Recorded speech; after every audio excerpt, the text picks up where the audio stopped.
Hello everyone, this is Professor Reha and welcome back to the Grim Dawn walkthrough.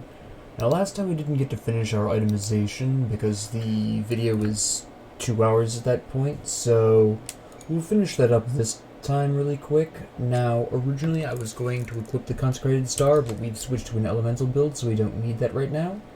Inferno I want to put here. We want to store the rest of this stuff. This is stuff for another character I'm working on in the background, so ignore that. So is this, I don't know why that's over there. Otherwise, what we're really going to be looking for is putting on some attachments here. Now, the Praetorian chest guard has vitality and elemental resistance built into it, so that's not really a huge problem. So what we're really going to be looking at is improving some resistances that I need but don't actually have. Alternatively, I could just slap on the famous Ancient Armor Plate, which would really boost the effectiveness of the Praetorian Chest Guard, which I think is what I'm going to actually do, because this can only be slapped onto chest and leg armor, so we're going to go ahead and do that. Just put that on there, get even more actual physical damage out of this, which is really nice. We are going to want to pull off some of the components we put on some earlier pieces, and we are going to want to, as well, look at some of our recipes. I am leaning specifically towards some better... I want a better shield, for instance, which we would want to explore. We could do with the Harvest's Defender, or we could do the Chosen Crimson Guard. There is a couple of different things we can use here. In the meantime, however, what we really need to do is talk about removing some of these components here. The jewelry... See, when you are updating your equipment to the post-50 point, jewelry isn't necessarily... Medals, rings, and necklaces aren't really important to update because they don't have armor stats. There'll be a slight change in the percentage growth. For example, Chill Surge ring. Say I got an empowered Chill Surge ring. The big difference there, besides possibly getting extra skill points into some other skill other than Frozen Core, but the other really big benefit here would be a bigger percentage boost to cold and frostburn damage. That would really be it. There's not really a huge difference. Usually you just see slightly higher percentages post 50 plus. While you do ideally want to update your jewelry to the post 50 point, you don't necessarily need to. It's just simply a nice to have. For the pendant of the Royal Crown and the seal of the Royal Crown, these are just amazing pieces of jewelry you can slap on temporarily until you can find something that complements your specific build. The nice thing about the Royal Exuberance set is that it can be customized to benefit you. For example, I have the Arcane Lens on the pendant here, which makes it more towards the elemental damage here. I happen to have a Mark of Illusions here, which does the similar thing for Chill Surge. I have Corpse Dust on here, which I mostly slapped on there out of desperation for the famous Vitality Resistance. I wouldn't necessarily want to do the same thing. I might want to have just my jewelry specifically boost my damage. I could slap, and that's used for amulets only. I could put on another Mark of Illusions, but I'm okay with the Corpse Dust for the time being. It does help me stay alive. We are definitely going to need to remove the scavenged plating from my shoulder plates. That's nonsense, and I stated it was at the time I put it on. It was something just to slap on there temporarily. But first, let's talk about the famous Arcanum Sigil. Now, I could put on a Ward Stone. That doesn't make a whole lot of sense, honestly. The Soul Shard does the vitality damage there. This does physical and internal trauma, which we're no longer doing. I could put on the Lodestone you see here. I could put on another Corpse Dust. Neither particularly appeals to me. My Aether resistance is quite low. So what I'm going to check for is to see if I can slap on the component I'm thinking of. Amulets and metals. That is Aether damage. That is not what I need.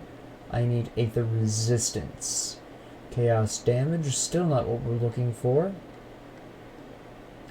We are looking for resistance. Rings, that's cold resist, that's not really that great.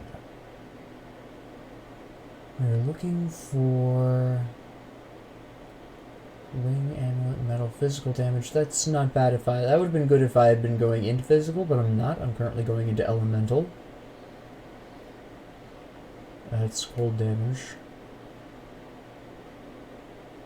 Nope, we don't really have anything that I would want to put onto this specifically that really helps out my Aether resistance, which is unfortunate. That being the case, then we'll probably go ahead and either slap on the Wardstone, which wouldn't make much sense considering my elemental resistance. All of my elemental resistances are overcapped, so we're just going to go ahead and slap on another Corpse Dust, increase our survival even more. I accidentally clicked no there. Out of curiosity, Zeal gives you chaos resistance. That's fairly interesting. That's pretty awesome, actually. So our next step is to remove the component out of the Fate Weaver's mantle.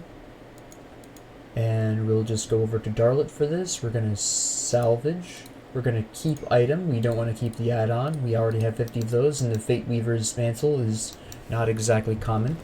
So we'll definitely want to be keeping that.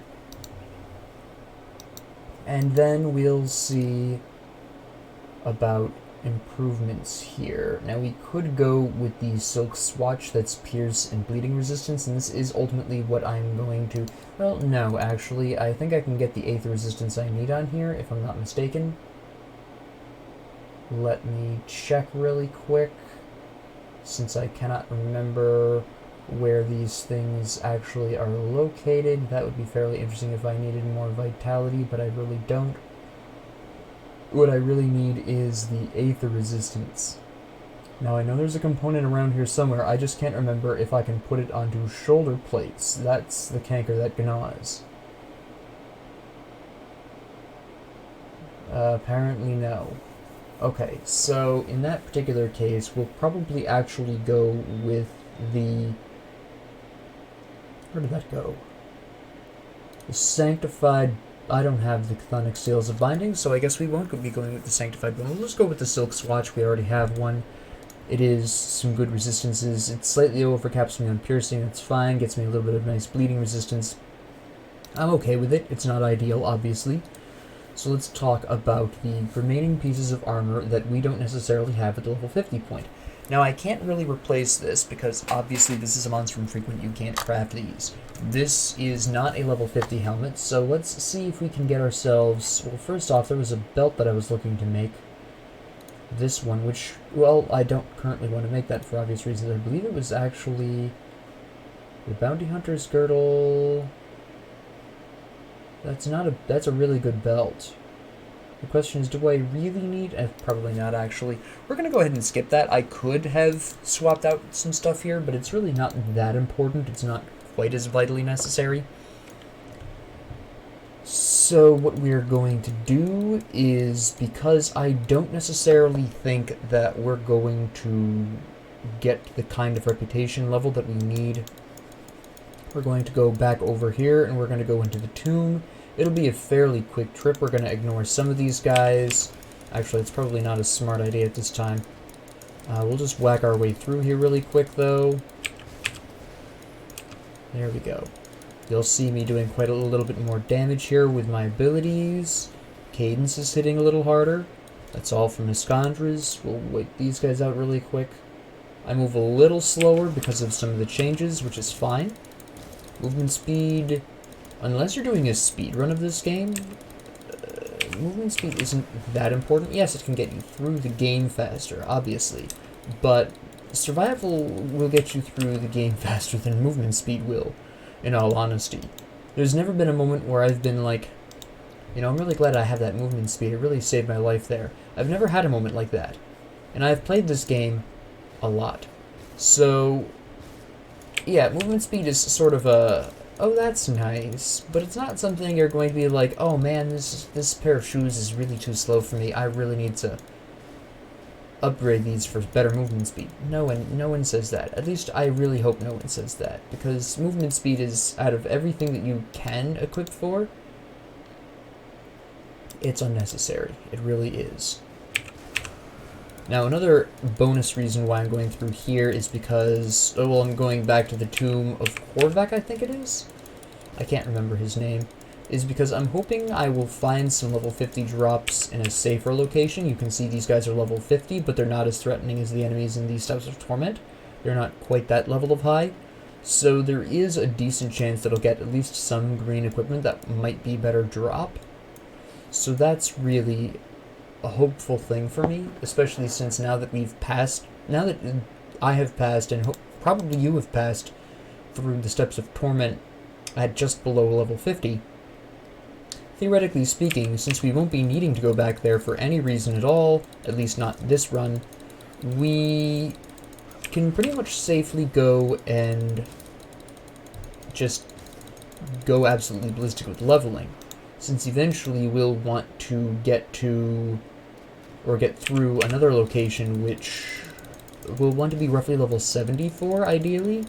Now, whether or not we actually make it there is unlikely, obviously, in Veteran, but I'm talking about the Conflagration, which I talked about earlier around the Homestead episodes, within the Homestead episodes, when we rescued the cannon, or we retrieved the cannons. I talked about the Conflagration a little bit there, and that's really where I'm talking about. It's quite an insanely difficult area to get through, probably one of the most difficult in this game, DLC or no. So it is something you definitely want to be, keeping an eye out for, and definitely treating with a lot of respect and caution, because it's a very difficult area to get through. It has a lot of very difficult fights, tons of environmental dangers that you can't do anything about, and at the end of the day, it's just such a nightmare getting through there. And the higher your level is before you go through there, ideally, the more skills you'll also have at your disposal, the more powerful those skills will be, and hopefully we'll have honed in on a pretty sweet actual, combo, or a setup otherwise. I meant to use my freeze first, but it didn't trigger for some reason, but that doesn't make a huge difference. So we'll just bop through here. Another reason why it was so significant for me to boost Cadence with Discord and to boost that elemental damage as well is because, quite frankly, with Zeal increasing my attack speed whenever I believe it's whenever I get hit, correct? No, it's a 50% chance on getting a crit, which I get it just activated there. So it's pretty important that I maximize my Cadence damage. Now you'll notice I've not really made any huge moves into upgrading, and that's interesting, into upgrading Cadence further, and I'm going to kill this guy and then talk about why. This is something that not a lot of people talk about, at least that I've seen. Now, Cadence is fine. You can see where this has been converted into elemental damage through Discord. You can see the conversion there, right? You can see that. That's not really a huge deal. It's not a surprise. There is nothing new here. We go on to fighting form. Now we're incorporating bleeding damage. Cadence converts only the physical damage from Cadence. So all of a sudden, we're talking about a completely different damage type being added here that is not being converted to elemental damage. Additionally, the pierce damage also would not be converted. Now, I don't necessarily have a huge problem with this, except there's no real way to improve that damage type, or either of those damage types. And even when you go all the way to the deadly momentum, you're now talking about pierce, internal trauma, and bleeding. Yes, absolutely, you're correct. It does boost all of your attacks, and that's delightful. But ultimately, you're not getting quite the same level of benefit out of the fighting form and, what is that called again? Deadly momentum, sorry. You're not quite getting the same level of worth out of those, and it's just better spending of points to put them into a Iskandri's Elemental Exchange, further boost the elemental damage Discord is already doing. Now, if you had an item that changed those damage types into elemental damage, then that's a completely different conversation. Potentially build changing.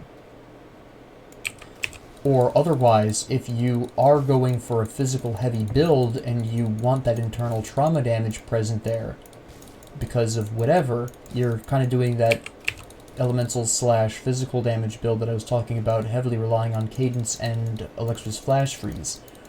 then you might be able to use the two concurrently, possibly. It really depends on how you build. Again, it depends on your itemization.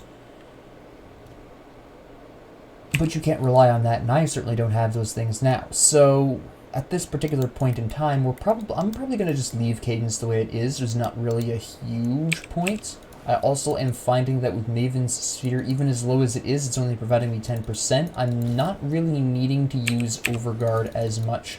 It might be worth me removing Overguard completely in exchange for Iskander's Elemental Exchange. I actually might make something of a mild, but a more well, I won't say a mild, but a more severe elemental overhaul in favor of more Maven Sphere protection and more elemental damage, potentially.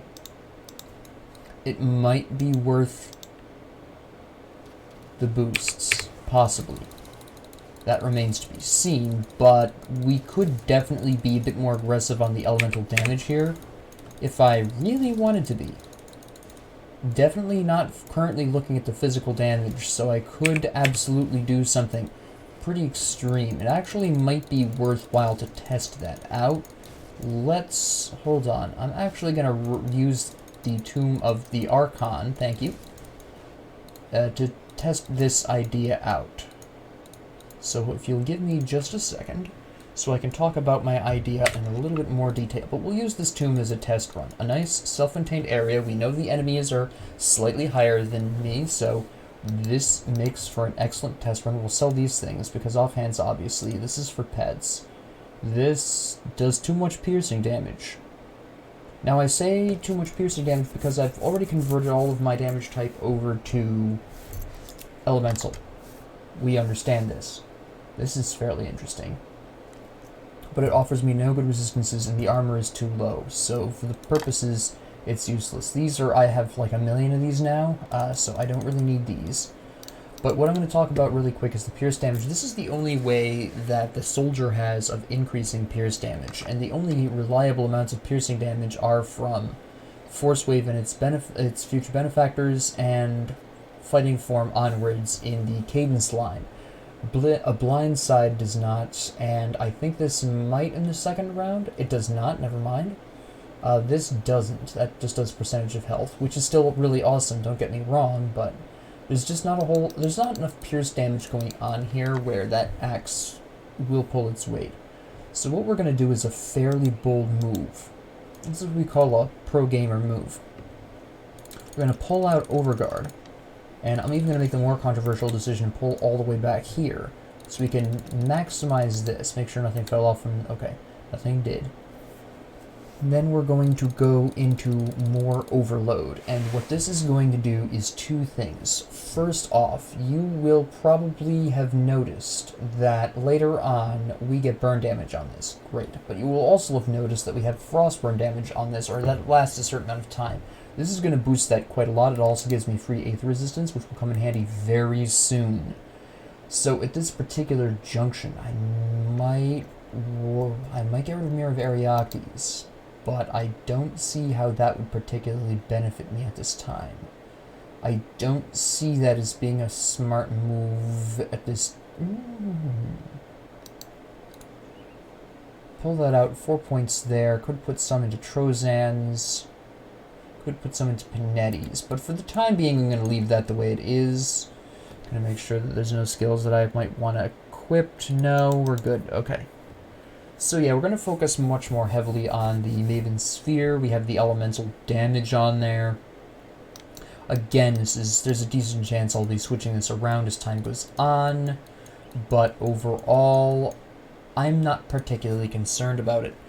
This should work even better in several ways, but we'll have to definitely see. The Aether resistance, you're not really going to see the useful right now, but you will see that come in clutch later on, especially in Malmuth, which is definitely one of the places in which the Arcanist class individually really excels.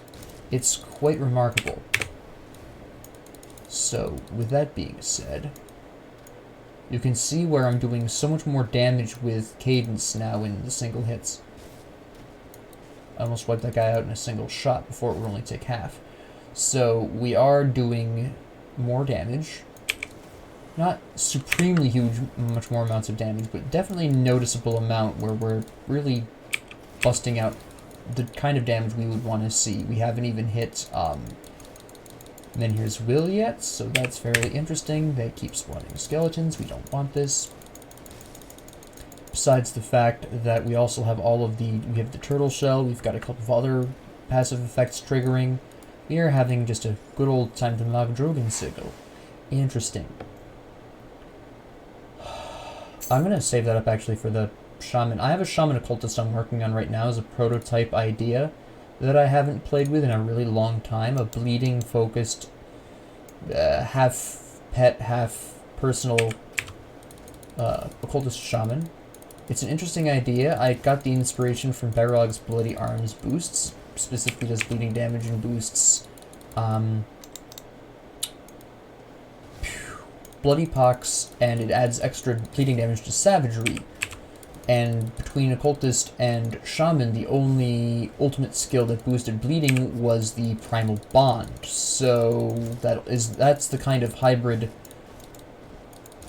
pet personal ultimate skill that I talked about in my tier lists. And ultimately that's what I'm focusing it around, so it's this really bizarre kind of half pet, half personal, bleeding intensive nonsense. It's a lot of fun to try to plan out as I try to decide what I want in this as I'm playing through the game. What skills do I want? Obviously Bloody Pox and Savagery, that goes without saying, but do I want to really emphasize that lightning? Do I want to go into a little bit of vitality? I'm kind of playing around with all of it because both the lightning and the vitality ideas really work with the bleeding. So at that point, it's basically a matter of which damage type do I want to go into. Probably I'll wind up with vitality, but not necessarily. Now, these guys are actually the reason I left the Mirror of Ereoctes alone. You'll notice that I did not remove Mirror of Ereoctes. It's because I hate these guys. That is not the order I wanted to do that in. They still haven't activated Menhir's Will. There's the Fates Foretold. There's Menhir's Will. You can see the incredible difference Maven's Sphere makes when combined with the massive amounts of defense I already have in my possession. Now, Menhir's Will has just fallen off. Turtle Shell just went up another level. I did not even need to activate Mirror of Ereoctes, which you'll notice that I was very close to needing to. This is ultimately, I just got Jewel of the Royal Crown. I also got the Decorated Pauldrons, which is interesting, and the Glyph of Sudden Strikes. That was a fairly profitable totem for me, but you'll notice while I didn't have to activate Mirror of Ereoctes, I almost had to. So I'll probably keep it on for now until I'm 100% confident that, yeah, I can progress through at least another portion of the game without needing that as a backup plan for between Menhir's Wills. But it is something I should definitely keep in mind. I could have used a health potion, so I'm kind of on the edge of just getting rid of the... Oh, that's the complete set. Nice. And I can never tell the names apart individually. So this is just huge, obviously. We're talking about more damage, we're talking about extra pierce and bleeding resistance. I know the Silk Swatch already did that. I know. I'll leave it on for now, just because I'll probably remove this, actually. I'm not sure what I'll replace it with, but we now have the complete set. That's loads of damage, increase in stats across the board. We're talking about +1 to all skills. It's just a really magnificent time. I'll probably keep the whole set on until I find 3 different separate things that I can replace. Also, we have the Decorated Pauldrons. Now, it may be worthwhile for me... No, I can already tell by the stats here. As great as the resistances are here, the pure armor and just the benefits to my Aether and Elemental damage here, as well as the Fade from Reality passive, is just too huge to ignore. That's just a really big deal. Oh, pardon me. Put that back on. We will learn that recipe, obviously. We have the Glyph of Sudden Strikes, which we need to learn as well. Let's talk about some of these things. The armor is too low, the resistances are too bad. Let me see. Chest armor, chaos, and poison I don't do. Not enough resistances, of course. I didn't even look at those because I was too hasty. That's for level 52, which we're pretty close to. Better armor, but not by much. Pierce resistance, which we don't need, over chaos resistance, which we do. Doesn't increase the armor by a percentage. Lots of good health, which is nice, but no spirit increases. Health regeneration per second on my current one. That's a gun we don't need. That's a shield that does nothing we need. I don't even think...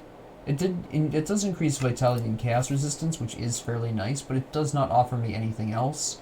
At the very least, the Crest of the Black Legion does boost my retaliation damage and my health. This also increases my health, sure, but the 656 health is overall a much better benefit here.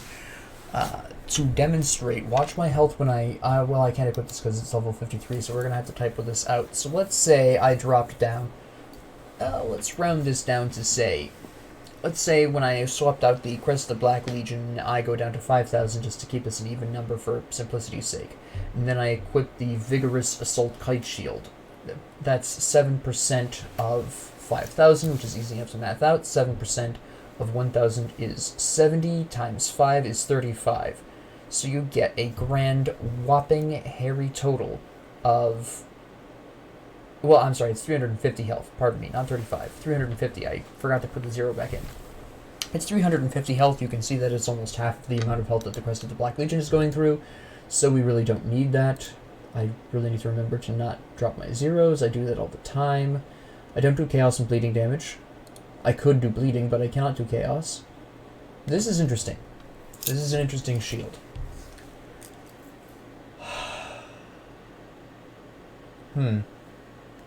Ultimately, no. I get more physical resistance out of my current shield. It blocks more frequently, even if it doesn't block as much. I'm sorry, it does block more, excuse me. It has less damage added, but I'm not using any abilities that use the shield's damage, so that doesn't matter. So, we'll just pass over that one. That's a fairly nice helmet. Elemental versus bleeding. We really don't need any of those resistances, and honestly, the physique and the cunning and the armor increases I personally find a little bit more appealing. They keep me alive. My damage is fine. I just wiped out that totem without really needing to resort to even my desperate plans. So I'm in a really good spot right here at this point in time. So we really don't need any extra. We're going to activate the health potion just so I can kind of prove the point that I don't necessarily need Mirror of Ereoctes, because if I can prove to myself that I don't, then I can swap that out and focus on increasing some other skills that would be extremely beneficial to me. We could go with a very interesting star pack build. Or, yeah, setup, I guess. Never used Mirror's Will, never had to activate. Which is the key point here. That guy's upset over there. I'm on the other side of the wall. I would just like to point this out. Guy, relax.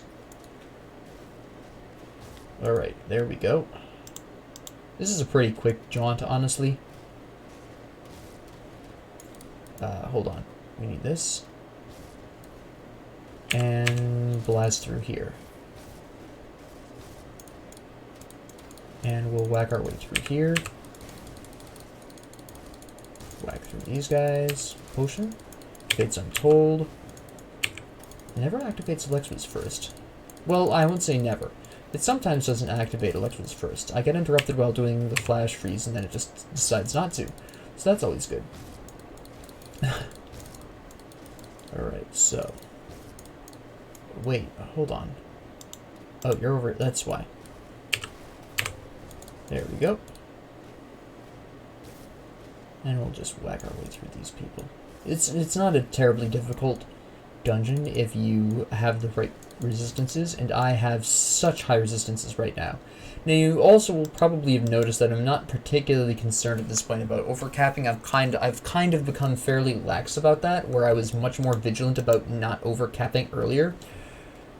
This is because if I didn't have the DLC, knowing the game as well as I do, I would be rapidly approaching elite difficulty, at which point you would want overcap resistances, because when you switch over to elite difficulty, the top 5 resistances take a 25% hit. So if I were to convert, let's say I were to convert to elite with my resistances as they are, they probably won't be this way, but if my resistances were as they are when I moved up to elite, my fire resistance would take a 12% hit, so that would be 12%. The 12% over maximum would be gone. We would take a 13% additional hit, obviously. That would bring us down to 67. Cold, I would just be 15% over maximum. Lightning is not overcapped. The pierce is, I would be 2% over maximum. On ultimate, it's a 50% hit to the top 5 and a 25% hit to the lower 5. So it would be the same case scenario there, but that's mostly why I haven't really been too concerned. Now, if I were playing this for non-walkthrough reasons, I would still be concerned, but I am keeping in mind that not necessarily every viewer is going to have the DLC. They might be prepping for their complete endgame, and they might be prepping to move up to the elite already, because after we're done with the Tomb of the Archon here, we're going to be going through the Plains of Strife, and then the Necropolis, and then that's basically the end of the game right in front of you. So if you don't own the DLC, you're prepping for the end game, which is the only reason I went down here, is some last-ditch prep for people who would for whom those people that this would be the end game for. These people are quite unpleasant, aren't they? So that's really why why I'm not so concerned. Okay, we've finally activated. And then here's Will. They're really insistent on freezing. We're going to go down here and get rid of these guys first, so I'm at least not flanked. I'm still not that concerned about my health. These guys are still not exactly strong enough to pose a really significant threat to me here. You'll notice I still haven't necessarily needed to activate Mirror of Ereoctes, and then here's Will probably activate a second time. No, it won't even have to activate a second time. I am strongly contemplating pulling off Mirror of Ereoctes. I just don't need it right now. That's terrible, Boots. No, thank you.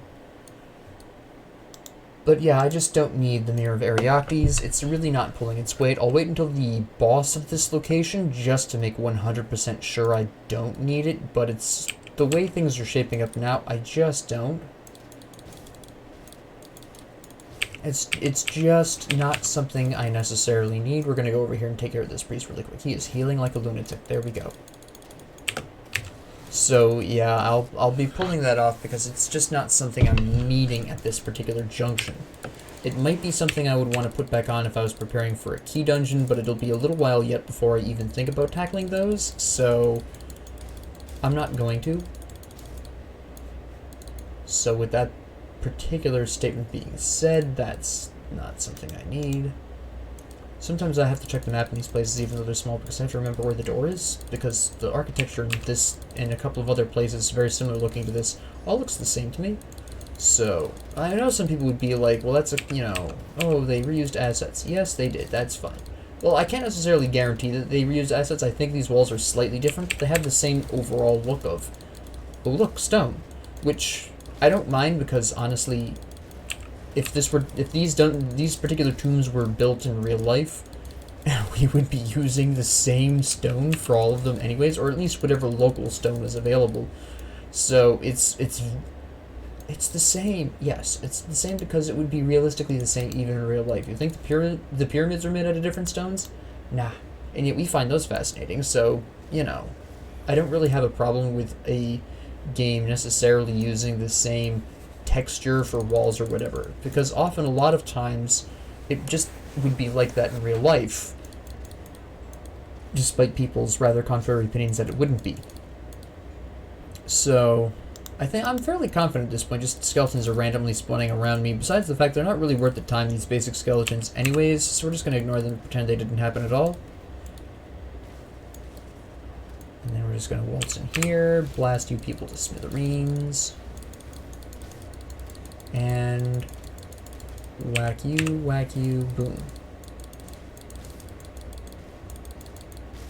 I'm going to slap everyone down. There we go. Excellent.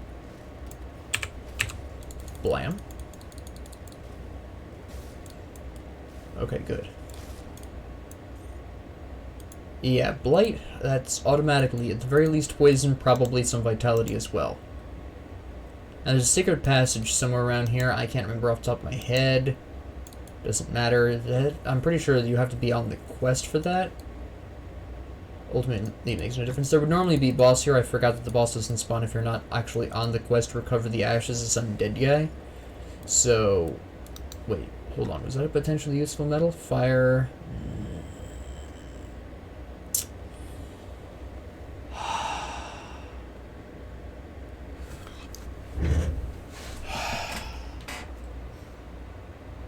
I'm going to equip this simply because I need the chaos resistance more than I need the elemental resistance at this junction. So we'll equip that. Maybe temporarily, maybe not. We'll definitely be keeping the Sigil Arcanum. And yes, the current metal that I just slapped on does not increase my elemental or aether damage. That'll give me a small hit on all of those, but I don't much care. So now we've been through the tomb, and now we're going to go through the Plains of Strife, and at least part of the Necropolis. We're going to get to the last rift, and then next episode we'll go right on ahead, push through, and finish the main campaign, and then have a talk about what you do after that, so that we'll set up for the episode after that. So this episode we'll prep for the final of the main campaign, and from there we will well, I'll probably talk a little bit about what you should specifically be looking at here. The Plains of Strife are a bit difficult to get through. There's a couple of reasons for this. One, there are mines just on the ground, and they're not easy to spot. At least not for me. Maybe I'm blind. Maybe it's Maybelline. But ultimately, hello. Is this a really nice one? It is a really nice one. Hello. This is a completely different conversation.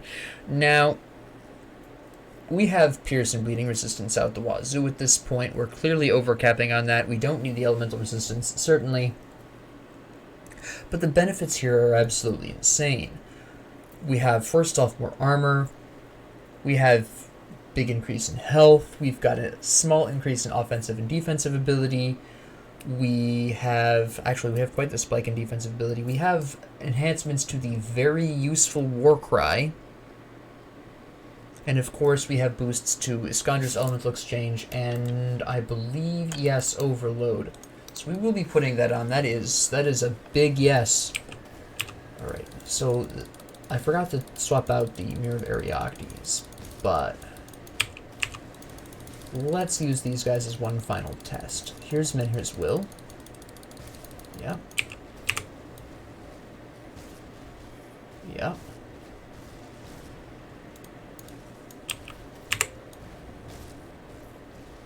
Yeah, I'm not gonna need Mirror of Ereoctes anymore. This was not, at no point was I in danger there.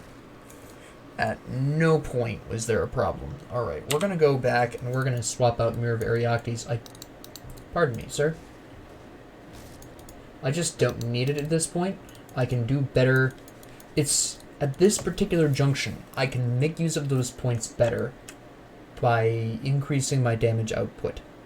I clearly have all of the survivability I currently need, quote the currently, mostly through Maiven's Sphere Protection. So we're going to pull out a Mirror of Ereoctes, and we are going to finish Overload, and I was kind of thinking about doing Panetti's Replicating Missile, but then I realized that I'm doing just fine with the Shockwave idea. I am kind of toying with the potential idea of going into Trozans for at least some decent single target damage, but Cadence does a really nice job of doing that anyways.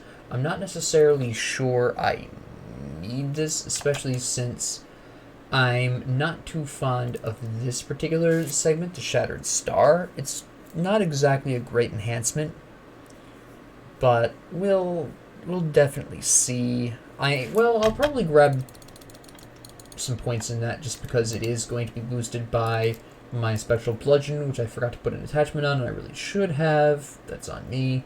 That's fine. But it is a nice boost. It does get a nice boost from that, so we are going to go with that. We should probably slap on a little something to the weapon. I've totally forgotten about that. Let me see what we have right off the top. Cold Stone, Chilling Weapons. I'm pretty sure there's something a little bit more effective than that. Why do I feel like I can do a little bit better than it? Well, first off, I should, while I'm here and thinking about it, store the Chill Surge Ring, store the Arcanum Sigil, whatever. Let me double check. I'm pretty sure there was something a little bit stronger in terms of cold damage that I could do. There's also Blessed Steel, which is... Oh, that actually would be fairly impressive. Yes, we're going to do this. We need imbued silver. I should not have a problem getting that yet. Yep, we're going to go with Blessed Steel. We're going to slap that on there, and we're going to put on Sacred Strike, and I think you'll be impressed. I had forgotten this item completely existed. I once built around this. I don't know how I forgot about it. I built around this a long time ago. That was before Forgotten Gods was released. But, yeah, I once built around Sacred Strike. Yes, I know. That was in my young, stupid days when I was building around whatever I could lay my hands on, and Sacred Strike seemed as good an ability as any to base a build around. That didn't last long when it got very expensive to make sure that Sacred Strike was on absolutely every weapon I owned. Not exactly easy on the budding resources that I, eventually wiped out anyways by accident, so whatever. But just to give you, well, no, nobody here was strong enough to really show the strength of Sacred Strike in this scenario, based on how we're going here. Now, let me see. Yep, okay. Just want to make sure that this... How ranged is this? That was less than impressive. Either they nerfed it or my memory is substantially more optimistic than I am. Oh, there we go. That was a bit of a better demonstration. There we go. Okay, yeah, that doesn't matter. But yeah, there's going to be little random mines I'm going to be kicking over here and exploding. There's Arcane Will. Still haven't used regular potions, so we're fine.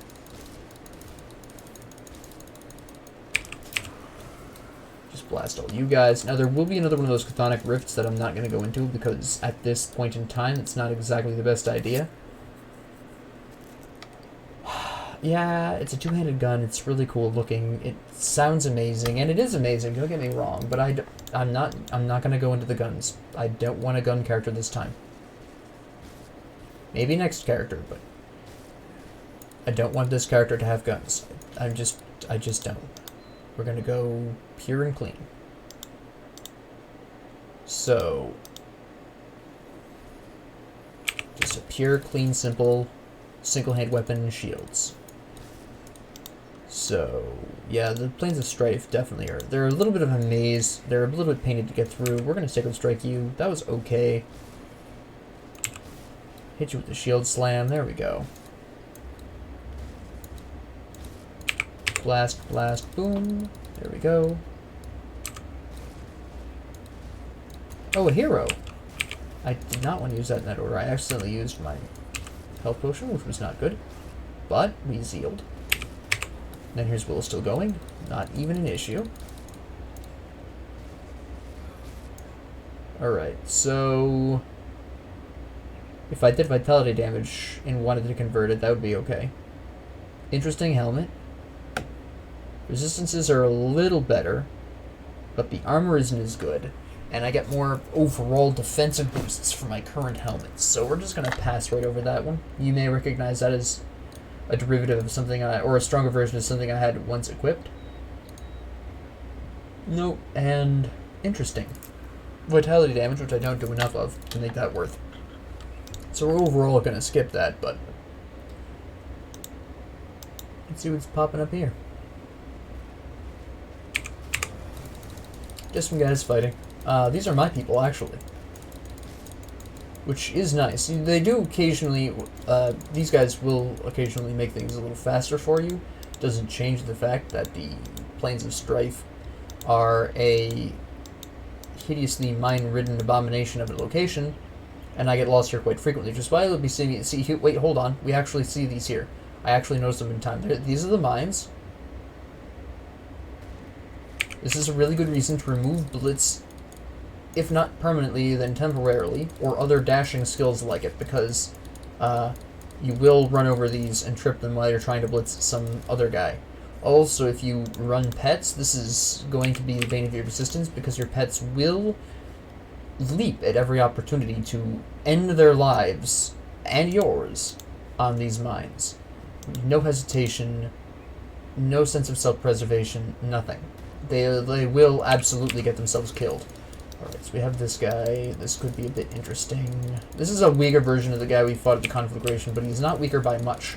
So keep that in mind. We're going to go ahead and activate a health potion a little early here.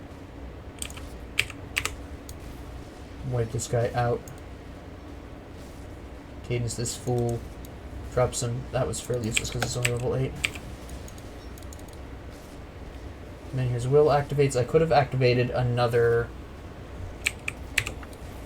potion if I wanted to, but it didn't seem like a smart idea to just throw those around willy-nilly. Wait, there's still guys around here?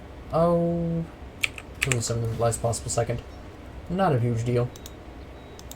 So, yeah, I mean, if you have low Aether Resistance, mine is okay. I would like mine to be slightly higher for this location. It's borderline good enough that I shouldn't have that much of a hard time getting through here. It's only 3 points down from the 50% I would ideally like it at. I just ran over some mines I clearly did not see there. It's something you're going to be bamboozled with for this walkthrough. Don't forget I'm playing a very tanky character, and your character, if they're squishier, are going to take a lot more damage from these mines than mine just did. So don't forget that. Don't look at how little damage I took there and say, these mines are weak sauce. No. Those mines hit like steam engines, but unlike other natural environmental hazards, those mines are actually to some extent affected by your resistances, specifically Pierce and Fire, I believe. Definitely Fire. I think Pierce as well, but I'm not 100% sure on that, so don't quote me. That's a weaker version of the helmet I've already got. So, that's the Chthonic Rift that I'm going to temporarily ignore. It's just so much of a problem, and quite frankly, considering how this particular run has gone, I really doubt that if you're a new player and you're going through this, that you're going to need to go in there. There goes my here's Will. That's fine. We're going to Sacred Strike you really quick just to get rid of you. Okay, you're a problem. Now we're going to back up. Fight you mano a mano. Okay, nope. I got very arrogant. I should not have probably fought him mano a mano that way. Now what we're gonna do... Do I really need it though? Probably not. We'll just Blitz back there. If my 8th resistance had been actually over 50 like I would have wanted it to, I probably would not have died there. But like I said, my 8th resistance is slightly lower than where I would ideally want this. Yes, Mirror of Ereoctes could have saved me there. Absolutely, you are completely correct. However, saving up Mirror of Ereoctes for one very specific scenario, which is an amalgamation popping out of nowhere, it's just not efficient. I use Trozan's Sky Shard, and I will use Trozan's Sky Shard a little bit more than I would be using Mirror of Ereoctes, at least eventually. We're going to potion this. We're going to then whack you with Cadence really quick. We're going to stop all this nonsense. And then here's Will. That's fine. Blast these guys into East Timbuktu. Okay, we need to get rid of some of these crystals. Make sure these aren't amalgamations as well. That is not... Don't think this one is, but I've been wrong before. No, we're correct. We're going to health potion that. Get rid of these guys. We're going to go over here and get rid of you really quick because you're definitely going to be a problem. There we go. Sacred Strike you. Freeze Blast. Whack everyone. Excellent. Yeah, once I, got where I needed to be in terms of health, we were fine. And then here's we'll activate it a second time. That's okay. So we're just going to keep on going through here, just making sure we've killed everyone so we can get to a nice level. You can see where I'm not really in danger of over-leveling too much. We're mostly past the point that that's going to be a significant concern of any kind. So, at this particular junction, you don't need to worry about being over-leveled. It's not likely to happen at this point. It's pretty tough to over-level once you hit the 50 plus point, because by that point most of the enemies you'll be encountering in future will have a higher level cap than you, since you will theoretically be moving on to Elite pretty soon, and that has much higher level caps for all areas involved. So it's just kind of like, well, now I don't even need to worry about it, you know? Took care of that little issue. And we'll just waltz up here, another one of you. But we're going to come over here and wipe out these guys first. And here's Will just triggered. We're going to move back a little bit then. Even though it's a weaker version of that guy at the Conflagration, he can still really hit hard. And then here's Will just activate it again. I've wiped out most of the cronies though, so we can just move right on to the main event, which will quickly be resolved. There we go. Blast you guys just for kicks. And then we will blast you into oblivion. And gone. This is just working out so nicely.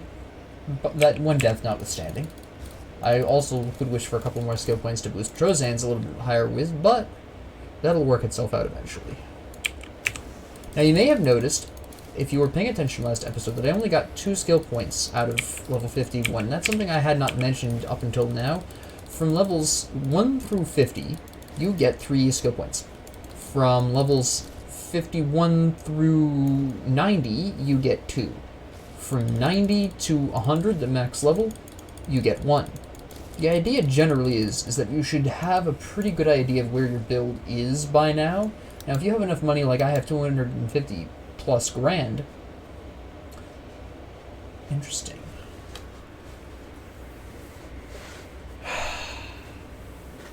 Okay.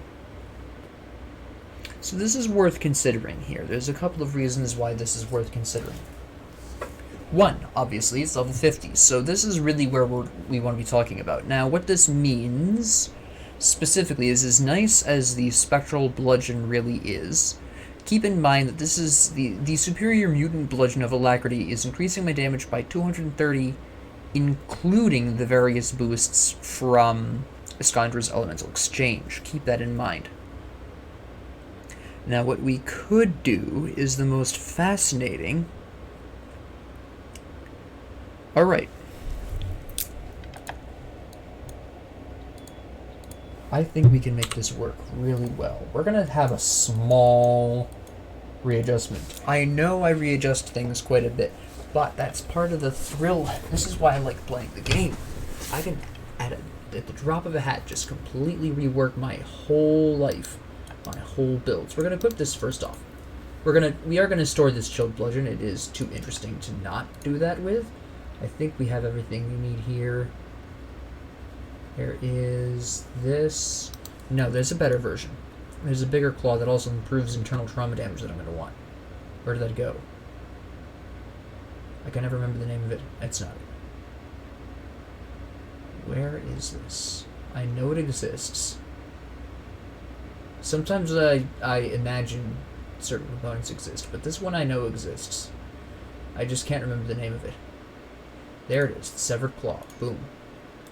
That was the last of my delicious Aether Crystals, but that's fine. So what we're going to do now is we are just going to hop right on over here.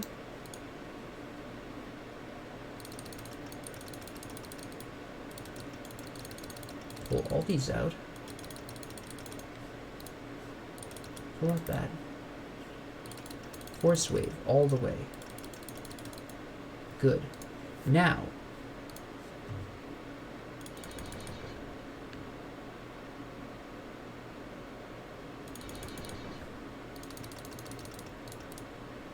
I could theoretically, No, we'll leave this the way it is for now. We'll leave this the way it is for now.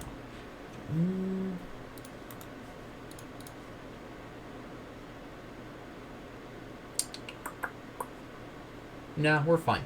We'll leave this. This will remain useful.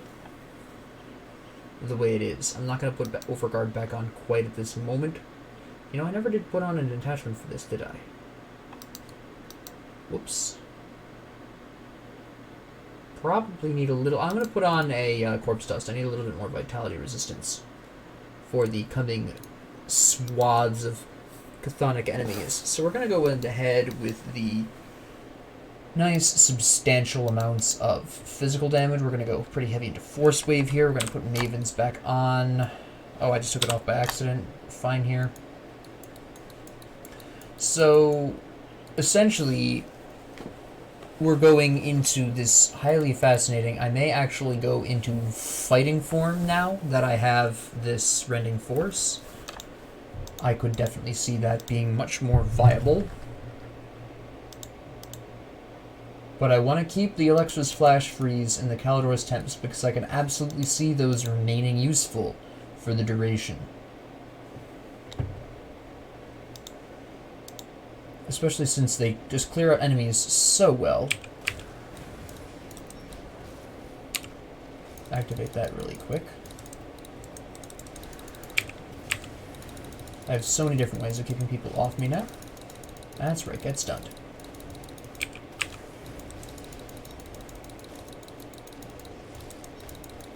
Slap you around a little bit.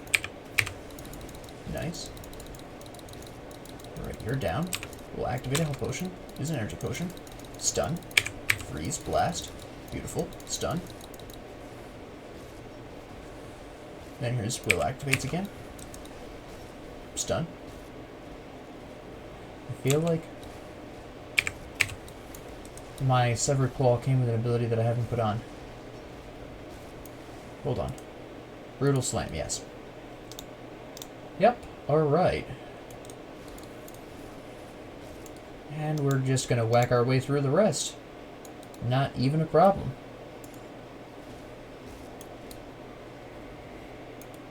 We will have the grandest of times. I could have gone if I really wanted to into a 100%.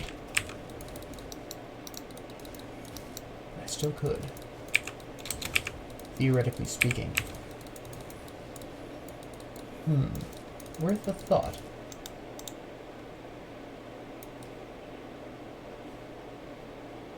I thought there was supposed to be a secret down here, and am I remembering a different one? I might be remembering a different secret. Hold on. Isn't it around here, though? I feel like there's a secret I'm forgetting. Nope. I might still be. I just don't remember, but...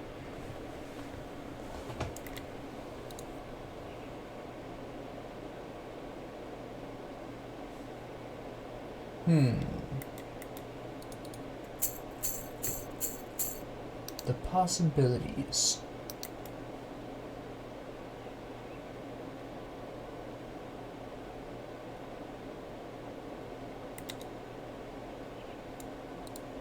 I'll have to think about it. But the survivability of this combination so far is just it's too insane. I'm just gonna keep it the way it is. I mean, look at this. Just when they think they're gonna hit me again, I stun them with Forcewave. Freeze. Okay, good. Forcewave. Blast with Kalidor's. Oh, they're all knocked away. I have 3 completely separate versions of crowd control that I can utilize to prevent people from attacking me. If they're immune to knockback, they'll probably be stunnable. Are they immune to freezing? Maybe I can knock them back. I have noticed, overall, both with this build... it's been very noticeable with this build, but this is not the only build I've noticed this with. That generally, if an enemy can be frozen, it can also be knocked on the floor. Usually. But if an enemy can be frozen, that does not necessarily mean it can be knocked on the floor. Take the giants, for example. I can often freeze them, but I can't knock them on the floor. But I can stun them. So, just the combination. Now, you'll notice specifically that I'm definitely having an energy problem here. This is Maven's Sphere of Protection at work. I will eventually want to be looking into Arcane Will to help with this. But overall, that's really what's going on here. Now, I could drop Calidor's Tempest and drop Alexa's Flash Freeze. And this is what I was briefly thinking of doing, and then put that into the rest of Rending Force, put that into Fighting Form, and probably into Shield Training or Veterancy, possibly Overguard again.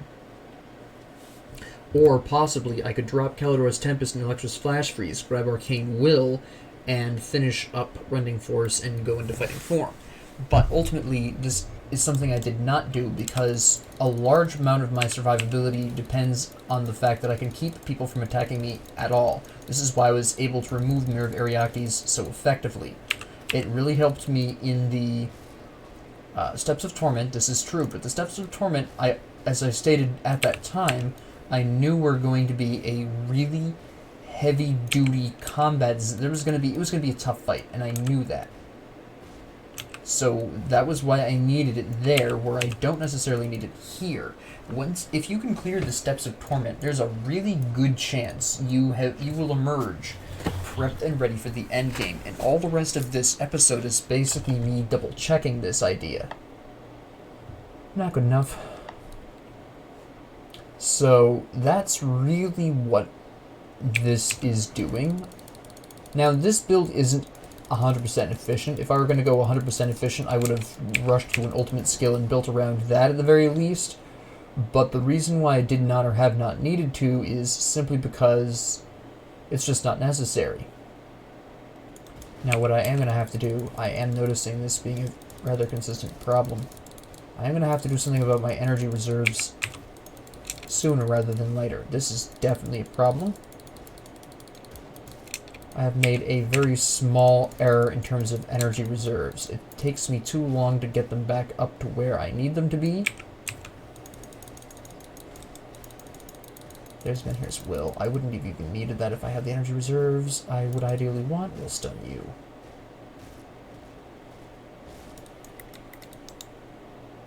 Alright. So we'll be ending the episode pretty shortly, but I'm going to make one adjustment having tested out the Forcewave setup here. The main problem is energy. I need Arcane Will, and I need Arcane Will specifically for the energy output.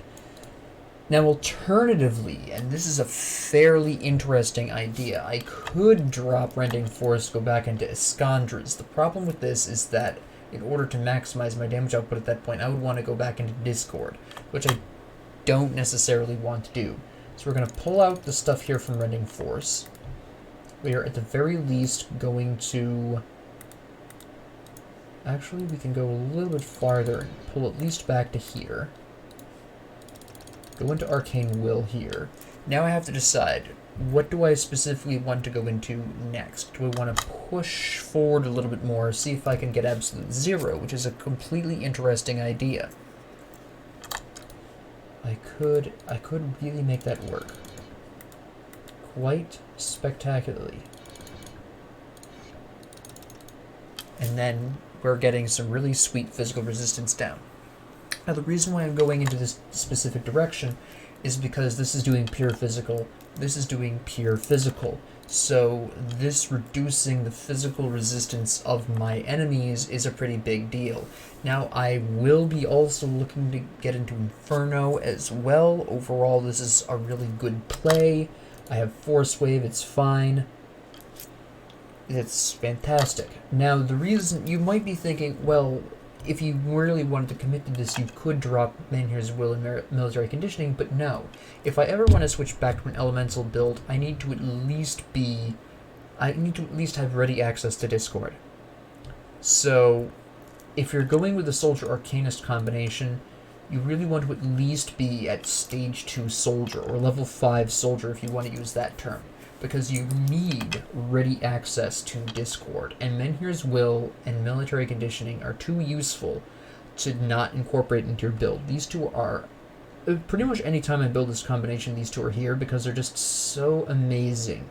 They're incredibly useful. You've seen how they've carried me very effectively through a lot of otherwise fatal situations. So whenever I build this combination, I'm at least maintaining Stage 2 Soldier, at minimum. Now, if you wanted to go into Markovian's Advantage, you can. I generally don't, because you cannot convert that physical damage into elemental like you can with Cadence. And I'm only going into Forcewave because I have the benefit of the superior Mutant Bludgeon, and I also will be adding in the Crest of the Black Legion's damage there, so it stacks up quite nicely. And you can see how much damage this does anyways. It also has a stun attached to it. You saw how effective it was in episode 1. This is simply an extrapolation of that. Obviously with Rending Force it does even more damage and it hits from farther away, but that's not something we necessarily need. The big carry right now so far for my combination has always been Alexa's Flash Freeze, combined with Menhir's Will and Military Conditioning. These 3 skills, I mean, again, Inner Focus is one of those skills you always want to have because it's just too useful not to. It's just amazing. So, Alexa's Flash Freeze, absolutely. No matter how I decide to build in the future, Alexa's Flash Freeze can benefit an elemental build by dropping the fire resistance of my enemies and doing cold damage, so it both improves its own damage through the elemental damage and improves the damage fire does specifically. And also, with Absolute Zero, I can now also increase my physical damage. It does even more cold damage. It slows people who aren't outright frozen, so even if they don't freeze, they're still going to have a harder time getting to you. It's just an amazing skill. Even if you go with Reckless Power, it's worth going into just the first stage of Alexa's Flash Freeze for the fire resistance drop. It's just so amazing, especially since either way, if you build Escandras with the Reckless Power setup, you can still pull off some pretty amazing things. It's a pretty good time, in all honesty. So, ultimately, that's why at the end of the day, yes, I wanted Arcane Will, absolutely, this is true. I need mostly the energy regeneration from this. I understand that Menhir's Will is going to cancel this at certain points, but when Menhir's Will, first off, you've already seen how Menhir's Will has not been activating quite as frequently. It's there as a sort of save me automatic one-up kind of thing. A saving grace, if you will. A safety net is actually the best term for it. It's my safety net. If it activates, then at that particular point, I can probably afford to not necessarily have Arcane Will active at that exact second. And furthermore, considering how Arcane Will works, it increases my defensive ability, as you can see here, so it makes it a little bit harder for enemies to get me to the point where Menhir's Will triggers. So overall, having Arcane Will at this particular stage combined with Maiven's Sphere giving me 20 plus damage absorption is just a really good time. Now at this particular point, considering how slowly I'll be leveling up and considering that most of my equipment at this point is level 50, my gloves are outdated, my shoes are outdated, my belt is outdated, my metal is outdated, my pants are outdated, my shield is outdated. So roughly half of my equipment is still outdated, to use the term loosely, which is fine.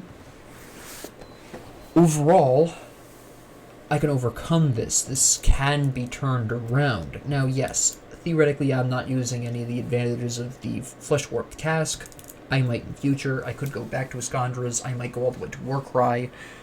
But right now, at this point in time, I'm really going to be looking to push Absolute Zero to maximum. Because I know for a fact, no matter how I build, Absolute Zero will do work for me. After this, I probably will go into Inferno. I am looking at a bizarre... Right now, I'm doing kind of a weird hybrid of physical and elemental damage, which is fine. It's not hyper-specialized, but it works. Arcane Will does help both sides, both damage types. I'm not particularly boosting or not boosting. I'm boosting both damage types by a little bit, by roughly an even amount, approximately speaking. The Royal Exuberance set does not care what kind of damage you do, it will be boosted. Arcane Lens, of course, is helping me with that. If I really was dedicated, I could slap a Roiling Blood on that, but I don't necessarily see that as being necessary. So, right now, we're in a really great spot. You've seen just how effective this combination is right now. I'll be slapping some people around with Absolute Zero. It'll be a great time. But overall, that's really where we're looking. Next episode, I do anticipate, barring unusual circumstances, such as lots of deaths. I do anticipate the next episode will be finishing the main campaign of Grim Dawn, and then after that we'll be moving on to the Malmoth DLC, so that way you can see that, you can come to grips with that, and that's really where the Arcanist half of this combination can really shine, and where I might at least temporarily stick really hard with an elemental build, because I can then pull Overload in and get some additional Aether Resistance that I can put to really good work, but that will partially depend upon what items I wind up getting by the end of the main campaign, what items I wind up getting throughout the Malmoth content. So with that being said, I am kind of looking to finish Absolute Zero. I'll probably finish off Inferno, and then I'll probably boost the Soldier gradually towards Warcry, which is an incredible skill. Maybe boosting Forcewave, maybe boosting Fighting Form. It really depends on where I'm looking to go with some of this stuff. So at that particular junction, it's going to be very up in the air. I definitely want Absolute Zero on, though. And Inferno will be useful, of course. These two skills in combination, as you've seen, is absolutely amazing, and it'll be exciting to see where I wind up after the end of the main campaign. Now, the Necropolis itself isn't too big. There's a tomb I'll be wandering through for exploration purposes, so you can see the actual tomb. It's not that large of a tomb. It's a very small area. Mostly I'll be going in there for loot and experience. I anticipate I'll probably be level 53 before I fight the end boss, or right after I finish the end boss. So I anticipate being 53 by the end of the campaign, but by this point, you should be looking to be at least 47. You should have been able, well, probably should be over 47, honestly, by this particular junction. If you're not, I would recommend doing a little bit of grinding, just so you can get up there. If you need materials for crafting certain things, either currently or in the future, that you anticipate wanting to have on you when you finish the game, or at least the main campaign, I would recommend you get those. But yeah, right now, next episode we'll finish the main campaign, and then we'll move on to the Malmoth content, which should take a third as many episodes as the main campaign, and then we'll do the Forgotten Gods, which will probably take the same amount of episodes, because the Forgotten Gods, the first half of the Forgotten Gods content is huge. The maps are just massive on the Forgotten Gods, and then they narrow down a whole lot, and then you basically blitz through the end. It's very sudden.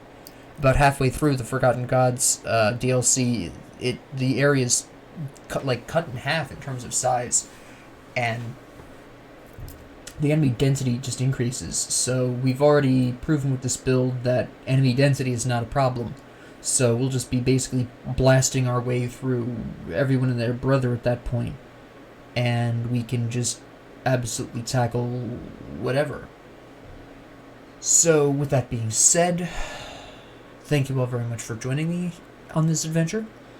And if you have any comments, suggestions, concerns, or ideas, leave them down in the comments below. I do read them. If you liked this, please like and subscribe. And as always, have a great 24 hours.